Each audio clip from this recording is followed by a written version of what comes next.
Hi అందరికీ నమస్కారం. ఈరోజు వీడియో వచ్చేసరికి చాలా ఇంట్రెస్టింగ్ అండ్ యూస్ఫుల్ వీడియో, రైతులకు చాలా ఉపయోగపడే వీడియో మీ కొరకు అప్లోడ్ చేస్తున్నాను. సో తక్కువ పెట్టుబడి పెట్టి ఎక్కువ లాభం ఇచ్చే పంట అయినటువంటి సపోటా గురించి మీకు పూర్తిగా సమాచారం ఇస్తాను. సో సపోటా గురించి part 1 video and part 2 video upload చేస్తాను మీ కొరకు. పార్ట్ 1 వీడియో వచ్చేసరికి ఇందులో పంట ఎప్పుడు నాటుకోవాలి, అదేవిధంగా ఎరువులు ఏమి వేసుకోవాలి, వాటికి వాటర్ ఎప్పుడు పెట్టాలనేది పార్ట్ 1 వీడియోలో అప్లోడ్ చేస్తాను. అలాగే పార్ట్ 2 వీడియోలో వచ్చేసరికి సపోటాలో వచ్చే తెగులు పురుగుల గురించి పార్ట్ 2 వీడియోలో అప్లోడ్ చేస్తాను. కాబట్టి ఇప్పుడు పార్ట్ 1 వీడియోలో వచ్చేసరికి పంట సాగు వివరాల గురించి పూర్తిగా సమాచారం ఇస్తాను. కావున రైతులకు ఇది చాలా ఉపయోగపడే వీడియో కాబట్టి ఫస్ట్ నుంచి చివరి వరకు చూడండి. అలాగే లైక్ చేయండి, సబ్స్క్రైబ్ కూడా చేయండి. మీరు చేసే లైక్ సబ్స్క్రైబ్ వల్ల నాకు చిన్న ఇన్స్పిరేషన్స్ లభిస్తుంది. అలాగే అగ్రికల్చర్కి సంబంధించిన ఏమైనా టాపిక్కి సంబంధించిన మీకు వీడియో కావాలంటే కామెంట్ రూపంలో తెలియజేయండి. అలాంటి టాపిక్ మీద మీకు వీడియోని అప్లోడ్ చేస్తాను. సో సపోటా పంట గురించి, సపోటా పంట పురుగులు మరియు తెగులు తక్కువ ఆశిస్తుంది. అలాగే తక్కువ పెట్టుబడితో ఎక్కువ లాభం పొందవచ్చు. అలాగే ఈ సపోటాలో మనకు కాల్షియం అలాగే విటమిన్లు ఎక్కువ ఉంటుంది. కావున ఇది పిల్లలకు మంచి ఫ్రూట్గా మనము పిల్లలకు ఇవ్వచ్చు. అలాగే ఈ సపోటాకి వాతావరణం చూసుకున్నట్లయితే సపోటా అనేది ఉష్ణ మండలపు పంట. కావున రాష్ట్రంలో మనకు అన్ని జిల్లాల్లో ఈ పంటని సాగు చేసుకోవచ్చు. అలాగే ఈ పంట వచ్చేసరికి నీటి ఎద్దడిని తట్టుకుంటుంది. కాబట్టి వర్షాధారంగా వేసుకునే పంట ఇది సపోటా. సో మనము సపోటాలో చూసుకున్నట్లయితే ఏ నెలలో నాటుకోవాలి, అంటే ఎటువంటి భూమిలో మనం ఈ సపోటా పంట నాటుకోవాలనేది చెప్తాను. ముఖ్యంగా మనకు నీరు ఇంకే అన్ని నెలల్లో ఈ పంట అనేది వస్తుంది. అలాగే తేలికపాటి నెలల్లో త్వరగా ఎదిగి మంచి దిగుబడి వస్తుంది. దాంతోపాటు అలాగే ఇసుక భూమి, అధిక చౌడు ఉన్న నెలల్లో మరియు ఉప్పు నెలలో కూడా ఈ పంటని మనము నాటుకోవచ్చు సపోటా పంటని.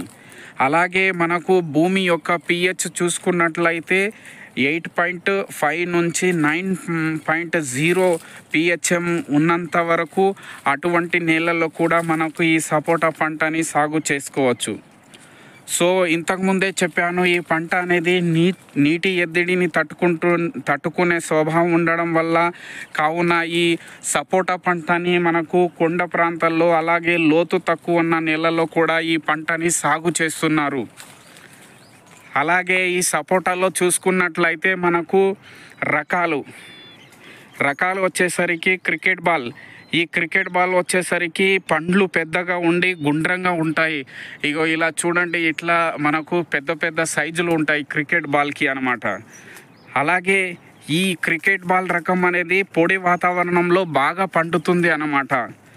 అలాగే ఇంకా ఇతర రకాలు చూసుకున్నట్లయితే కాలిపత్తి, తర్వాత PKM1 అండ్ PKM3, ద్వారకాపూడి, DHM1, అలాగే పాల అనే రకము చాలా పాత రకము. సో మనము ఈ సపోటా పంట అనేది కొమ్ము పద్ధతి ద్వారా మనము ప్రవర్ధనం చేయబడిన అంట్లు మొక్కని తీసుకోవాలి. అలాగే మనము నాటేటప్పుడు 1 లేదా 2 సంవత్సరం వయసు గల అంట్లు మొక్కలను ఎంపిక చేసుకోవాలి. అంటే అంట్లు కట్టినటువంటి మొక్కలు, అంటే 1 year to 2 years ఉన్నటువంటి అంట్లు కట్టిన మొక్కలను మనము ఎంపిక చేసుకోవాలి అన్నమాట. సో అదేవిధంగా నాటే పద్ధతి, అదేవిధంగా నాటే స్పెసిన్స్ ఎంత దూరంలో నాటుకోవాలనేది చెప్తాను. సో ముఖ్యంగా సపోటా అనే పంటని మనము జూలై నుంచి ఫిబ్రవరి చివరి వరకు, అంటే జూలై నుంచి ఫిబ్రవరి వరకు ఎప్పుడైనా మనం ఈ సపోటా పంటని నాటుకోవచ్చు. అలాగే అంటుకట్టిన మంచి రకాలు ఎంపిక చేసిన తర్వాత 10 నుంచి 10 ఎటు చూసినా 10 మీటర్ ఉండేటటువంటి 10 to 10 మీటర్స్ అంటే పొడవు 10 మీటర్స్, వెడల్పు 10 మీటర్స్, అలా 10 × 10 మీటర్లో మనము నాటుకోవాలి. అలా 10 × 10 మీటర్లో నాటుకున్నట్లయితే 1 ఎకరానికి 40 మొక్కలు అనేది పడతాయి అన్నమాట.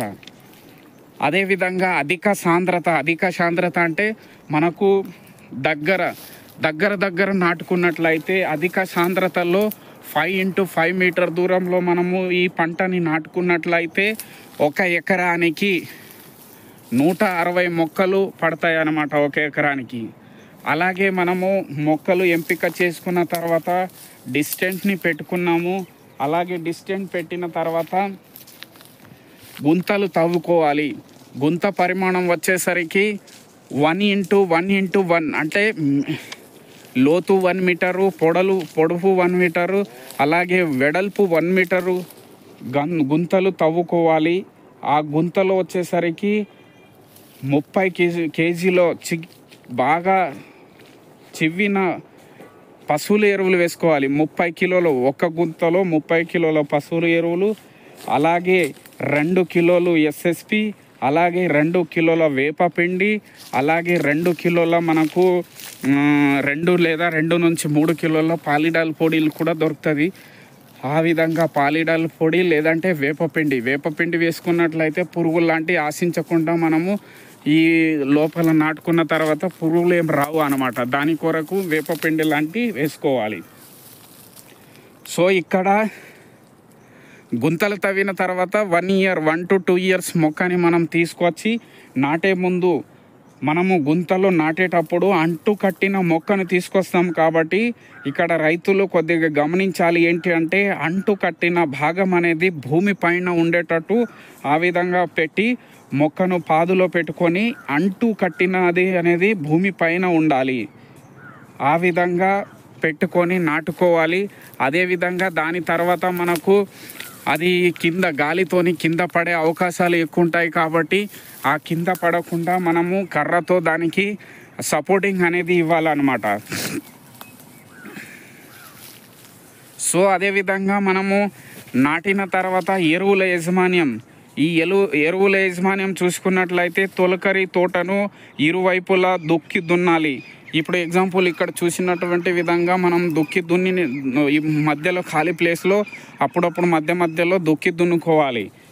ఆ విధంగా దుక్కి దున్నుకొని ప్రతి చెట్టుకి ఎరువులు 1.5 మీటర్ దూరంలో, అంటే కింద ఇక్కడ కనబడతలేదు కానీ ఈ చెట్లు మొదల దగ్గర అంటే చెట్లు చుట్టూ పాదులు చేసుకొని 1.5 మీటర్ దూరంలో మనము రౌండ్గా పాదులు చేసుకొని ఎరువులు అనేది సమాంతంగా వేసి మట్టిలు కప్పుకోవాలి. ఆ విధంగా ఎరువులు వేసిన తర్వాత దానికి ఎరువులు కరిగించేంత వరకు తేలికపాటి తడి పెట్టాలి.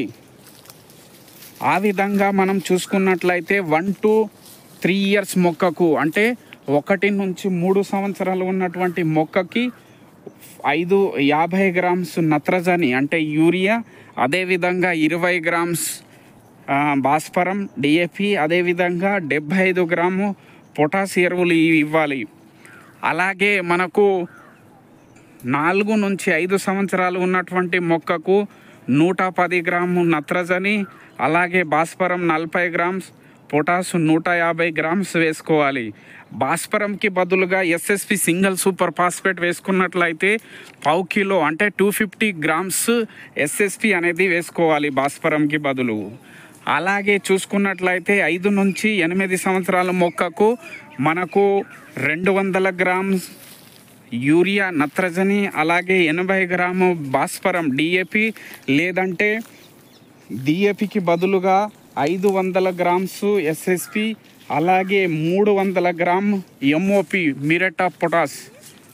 ఈ విధంగా అదేవిధంగా 300 గ్రామ్ ఎంఓపి అన్నాము మ్యూరేట్ ఆఫ్ పొటాష్, ఆ విధంగా వేసుకోవాలి.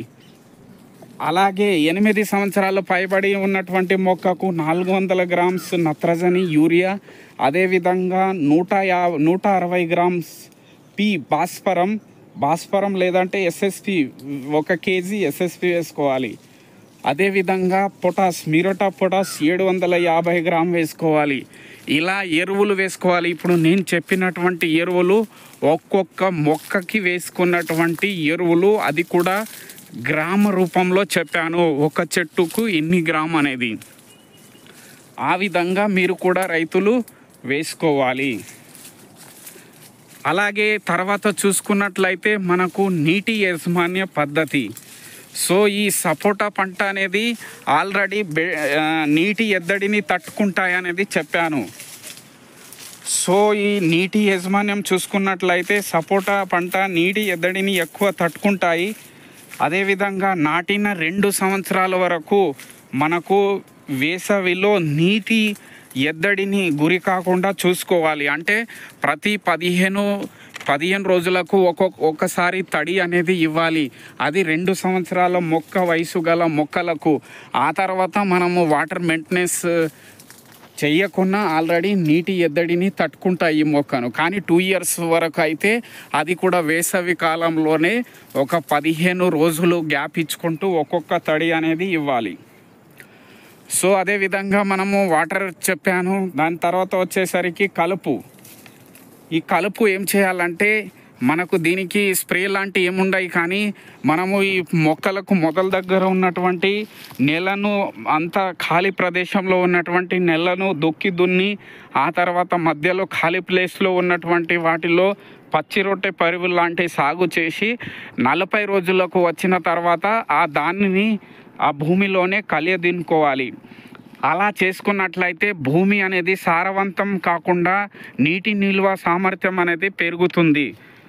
అలాగే ఒకవేళ అలా చేసి అయినా కూడా మనము ఈ మొదల దగ్గర లేదంటే చుట్టుపక్కల గడ్డి జాతి కలుపు ఉన్నట్లయితే మనకు మార్కెట్లో గ్లైఫోసైడ్ అదేవిధంగా పారాకాట్ లాంటివి దొరుకుతుంది.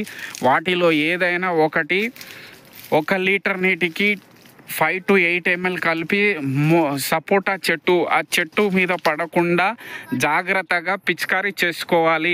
అలా చేసుకున్నట్లయితే మనం వాటి ద్వారా కూడా కలుపుని అనేది కంట్రోల్ చేసుకోవచ్చు. ముఖ్యంగా అయితే కలుపులో ఏం చెప్పానంటే ఈ పచ్చి రొట్టె ఎరువులు వేసుకొని 40 రోజులకు కలియ దున్నుకున్నట్లయితే ఆ కలుపు రావు అన్నమాట. కలుపు ఆ విధంగా కూడా నివారించుకోవచ్చు. వాటితో పాటు మనకు అదేవిధంగా భూమి సారవంతమై నీటి నిల్వ సామర్థ్యం అనేది పెరుగుతుంది. కాబట్టి స్ప్రే చేయకుండా నేను చెప్పిన విధంగా మీరు చేసుకున్నట్లయితే మంచిగా మీరు కలుపు రాకుండా నివారించుకోవచ్చు. సో అదేవిధంగా నెక్స్ట్ వచ్చేసరికి పంట కోత.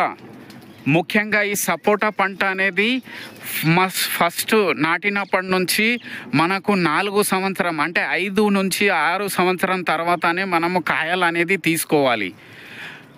4 సంవత్సరం వరకు మనకు అంటే పూత వచ్చిన తర్వాత కూడా పూతని తీస్తూ ఉండాలి.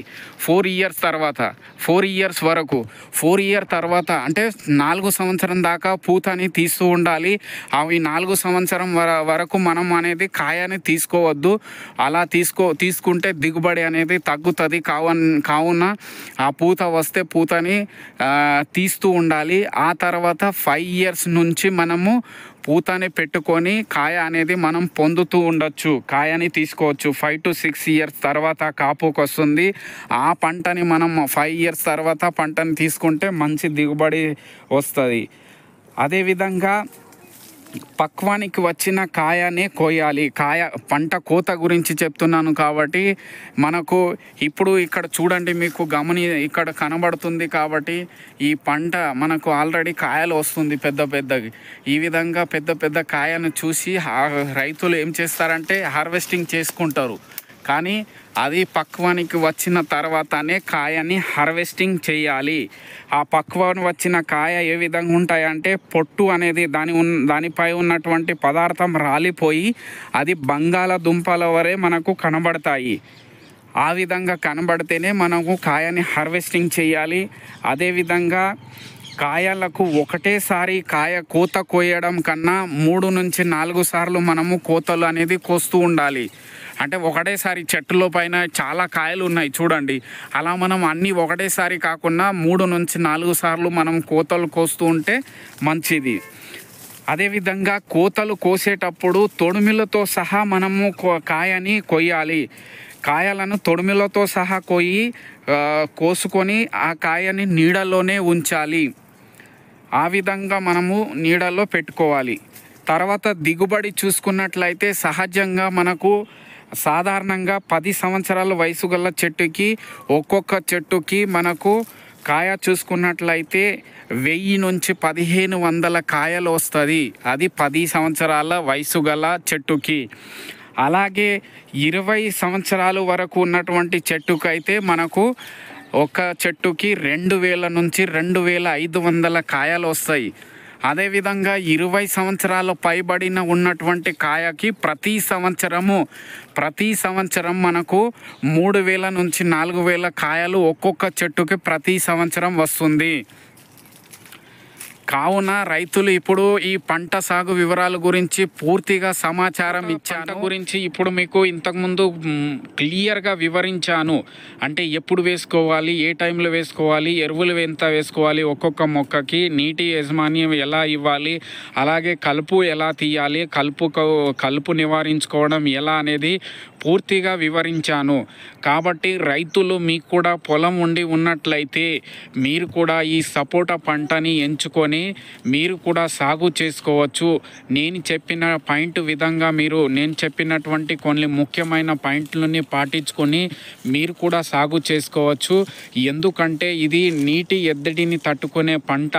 అలాగే వాటర్ ఫెసిలిటీ, రైతుల దగ్గర వాటర్ ఫెసిలిటీ తక్కువ ఉన్నా కూడా ఈ పంటని గ్రో చేసుకోవచ్చు.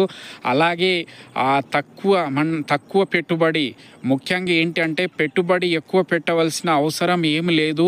తక్కువ పెట్టుబడి పెట్టి అధిక లాభం పొందవచ్చు. ఈ పంట మనం నాటినప్పటి నుంచి 4 సంవత్సరాల వరకు మనం పంట అనేది తీయద్దు. అంటే ఫ్లవరింగ్ తీస్తూ ఉండాలి. పంట అంటే కాయని తీసుకోవద్దు. 5 సంవత్సరాల నుంచి మనకు ప్రతి సంవత్సరం అనేది మనకు కాయ అనేది హార్వెస్టింగ్కి వస్తుంది. ఇంతకుముందు చెప్పాను దిగుబడికి సంబంధించింది. ఒక్కొక్క కాయకి 3000 నుంచి 4000 కాయలు వస్తాయి ఒక్కొక్క చెట్టుకి. కాబట్టి ఈ పంట అనేది అధిక లాభం ఉన్నటువంటి పంట. కావున రైతులు మీరు కూడా ఆలోచన ఏమైనా ఉంటే ఇట్లాంటి సపోటా లాంటి పంటని సాగు చేసుకొని అధిక లాభం పొందవచ్చు. నేను చెప్పినటువంటి పాయింట్లను ఫాలో చేసి మీరు కూడా సపోటా చెట్లు ఉన్నట్లయితే జాగ్రత్తలు చేయవచ్చు. అదేవిధంగా జాగ్రత్తలు తీసుకోవచ్చు, కల్చరల్ ప్రాక్టీస్ చేసుకోవచ్చు. లేదంటే ఇంకా ఎవరైనా రైతులు వేయాలనుకుంటే నేను చెప్పిన పాయింట్ విధంగా ఫాలో చేసి ఈ పంటని సాగు చేసుకోవచ్చు. సాగు చేసి అధిక దిగుబడి పొంది ఎక్కువ లాభం పొందవచ్చు. ధన్యవాదము.